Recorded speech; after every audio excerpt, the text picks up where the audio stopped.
Muy bien.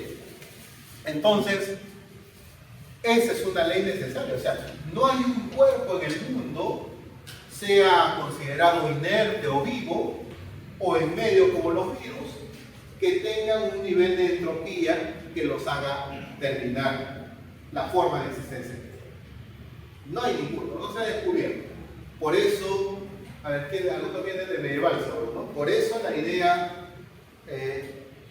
no por eso la idea de Dios, sino ahí se explica también, por ejemplo, ideas metafísicas, ¿cierto? Ahí es donde tienen el límite y surgen las ideas metafísicas o se refuerzan. Entonces eso tiene que ver con lo nomotético. Antes, así como en las ciencias sociales, en las ciencias sociales en general y en particular en la ciencia política y en la política comparada, lo que se buscaba era establecer comparaciones lo máximo de generalización posible. Por eso, un criterio nomotético. Leyes, ¿no? Leyes que regulen la ciencia política, o mejor dicho, la política, que podamos captar el fenómeno y su comportamiento y podamos entonces nosotros a partir de eso predecir su comportamiento futuro. Un ejemplo es el de, lo señalamos antes también en la otra clase, la del presidencialismo, ¿no? El presidencialismo es una forma, es un sistema de gobierno. Básicamente existen dos sistemas de gobierno, ¿no? Modernos: el presidencialismo y el parlamentarismo. Ya, entonces, ¿cuál sería la mejor, miren, en ese término, cuál es la mejor forma de gobierno o de sistema de gobierno, ¿no es cierto?, entre los dos, ¿no? Entonces, hay un autor que es muy conocido en política comparada, ustedes ya lo van a conocer, español, Juan Linz, que la gran mayoría de su producción lo trabajó en inglés, casi nada en español y muy pocas cosas están traducidas aún en español. Juan Linz comparó los sistemas de gobierno occidentales o europeos y vio una estabilidad en ellos, ¿no? Donde el parlamento es el primer poder del Estado, y dijo, mire, estos aquí son parlamentaristas o algún derivado, y son sociedades civilizadas. En cambio, miró a América Latina y vio que los presidencialismos pronto se convertían en dictaduras militares, ¿no? Dijo, es que acá, ¿no es cierto?, se demuestra que como están un poco en la barbarie, ¿no?, por decirlo de una manera, ¿no?, entonces, por eso es que llevan ese tipo de gobierno. Lo que hay que hacer a través de las reformas políticas, o como diría Sartori, de la ingeniería constitucional comparada, es crear instituciones que lleven a América, a los países latinoamericanos, al Parlamento. Y tiene su evidencia empírica, ¿no? Su evidencia práctica. Ahí está el caos latinoamericano. Bueno, esa era una ley, ¿no? En todos lados el parlamentarismo se comprobaba científicamente que era el mejor sistema de gobierno que podía haber. Lógicamente que después viene respuesta, ¿no? Viene respuesta. Pero ya ven, o sea, se creía en ese tipo de cosas, ¿no? Todavía se cree en ese tipo de cosas. Las llamadas lógicas tienen que ver y esto, miren, para que vean que siempre utilizamos todo el conocimiento posible para nuestras materias.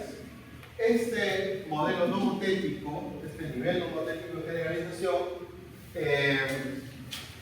tiene que ver con el paradigma de la física newtoniana. Miren cómo el paradigma de las ciencias naturales determina un poco el de las sociales y llega hasta la política comparada.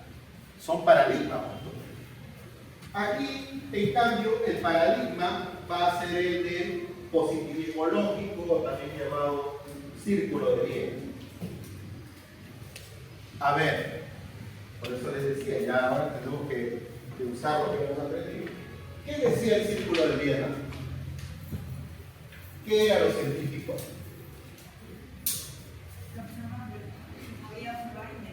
Ajá, observar y medir, ¿no es cierto? A través de la experimentación. Y a eso le llamaban verificar, ¿no? La verificación. Muy bien, muy bien. La verificación. Entonces, claro, es una nueva forma de entender la ciencia, pero además esta verificación implicaba dos cosas, como tú dices, el experimento empírico, ¿no? Pero además que eso pudiera construirse a través de un lenguaje lógico. Esos dos criterios daban el nuevo positivismo, ¿no? Tenían como efecto el nuevo positivismo, que se diferenciaba del viejo positivismo, que solamente se fijaba en los hechos. Entonces son hechos más lenguaje, en otras palabras, ¿no? Hechos más lógica. Entonces, pero viene Karl Popper y ¿cómo lo contradice al círculo? ¿Cómo dice? ¿Alguno? Levante la mano. ¿Qué dice Popper?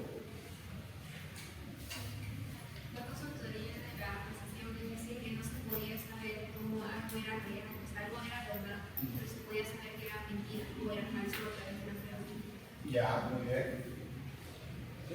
Bueno, en el positivismo mencionaban que para generar, digamos, una verdad o un resultado, tendría que sería algo que ejemplo, ¿no? Que creo que se aplica en campo, que es que tendría que comprobarse que todos los casos sean de color negro. Sin embargo, Popper menciona de que en realidad no basta que solo uno sea de color negro para poder ya generalizar siquiera.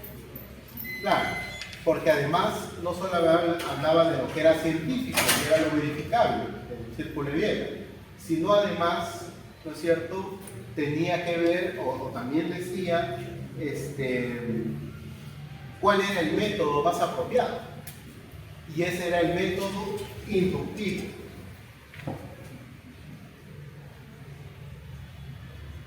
¿Cierto? Por el cual la experimentación tenía que darse a partir de casos o de elementos particulares para luego propender a una generalización, ¿cierto? Esa era la idea.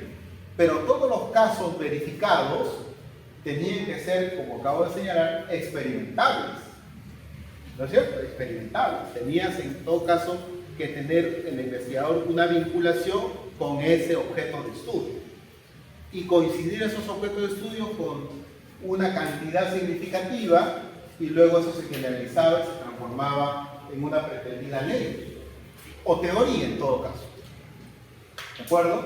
Y Popper le dice, pero acerca de los, ¿no?, de justamente el ejemplo de los cisnes, tú puedes encontrar muchos cisnes blancos, pero ¿qué pasa si encuentras un cisne negro? ¿No? Experimentalmente, ¿qué pasó? Se anula la teoría, ¿no? Por eso dice, el criterio científico, dice Popper, no será la verificación, sino la falsación. O sea, aunque sea hipotéticamente, toda teoría científica tiene que tener, ¿qué cosa? Una posibilidad de ser falsa, ¿no es cierto? O algún aspecto de la teoría que sea equivocado. Con esto les está trayendo abajo todos los criterios científicos y metodológicos al círculo de Viena.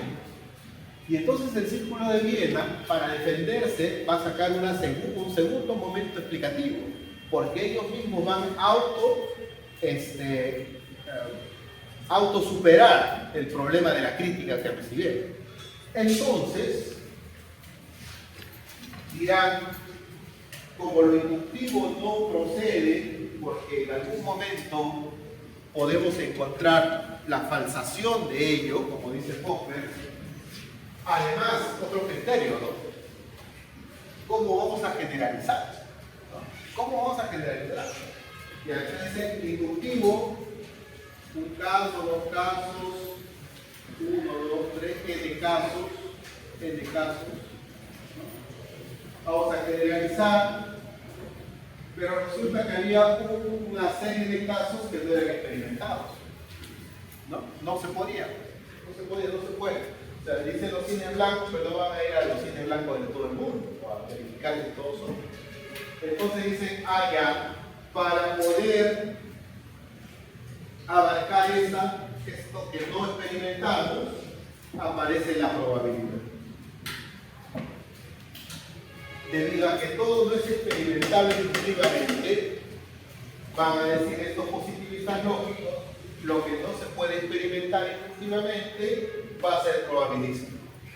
Es una tendencia que a partir de lo que nosotros podemos conocer, todo lo que no podemos experimentar va a seguir el mismo comportamiento de lo sí experimentado, ¿no?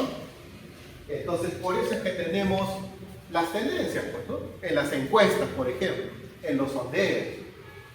Y siempre escuchan para evitar la salida de esta discusión científica, y eso sucede muy frecuentemente en la ciencia política, la ciencia política no discute su propia epistemología, ¿no? Entonces, ¿qué es lo más fácil que pueden decir? No, es una ciencia probabilística, pero no saben el problema en el que se meten, porque Popper luego va a decir, ya, pero tú dijiste, ¿no? Le dijo al positivo, tú dijiste que esto era lo científico. Y si tú dices que esto es probabilístico, o sea, probable en base a lo de acá, esto, al no ser empírico, ¿qué cosa es? Metafísico. Esta es especulación, le va a decir. Esto no es científico empíricamente hablando. Entonces, cuando uno diga, no, es que la ciencia es probabilística, aún así se está metiendo en serio problema. ¿Ya? En serio problema. Entonces no es un consuelo decir que la ciencia es probabilística. Pero entonces, regido por esto, por la probabilidad, estos de aquí van a decir que las cosas se van a cumplir si siguen, digamos, una serie lógica de si sucede algo, entonces tal cosa, ¿no? Si pasa algo, entonces se comportará de tal manera. O si se comporta de tal manera, entonces la consecuencia será tal.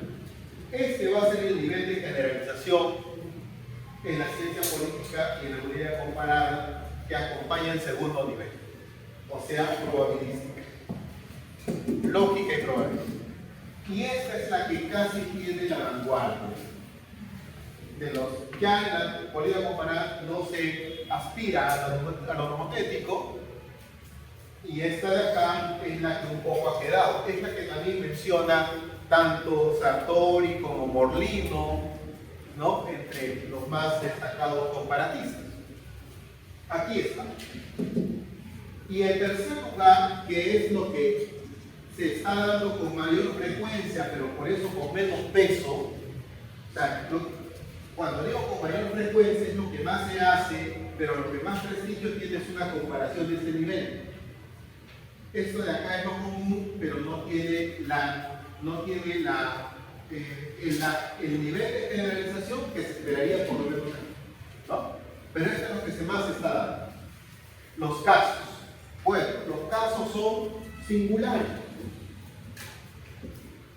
De tal manera que estos estudios de casos renuncian a una generalización mayor, como puede ser esto, que está condicionado por acciones, la consecuencia está condicionada por acciones lógicas y mucho menos por leyes. Entonces, eso es lo que más se hace, ¿no? Entonces, comparamos, por ejemplo, el movimiento constitucional de reforma o cambio constitucional del Perú y de Chile.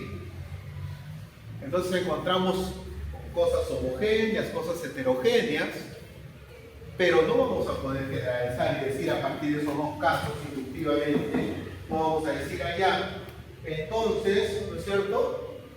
Son leyes que están pasando en América Latina para el cambio. No, ¿verdad? No podemos hacer. Podríamos llegar aquí un poco, decir, bueno, si estos dos casos se presentan en América del Sur, entonces, si se presentan condiciones iguales, vamos a suponer, la variable desigualdad, ¿no? Porque dice ya en las sociedades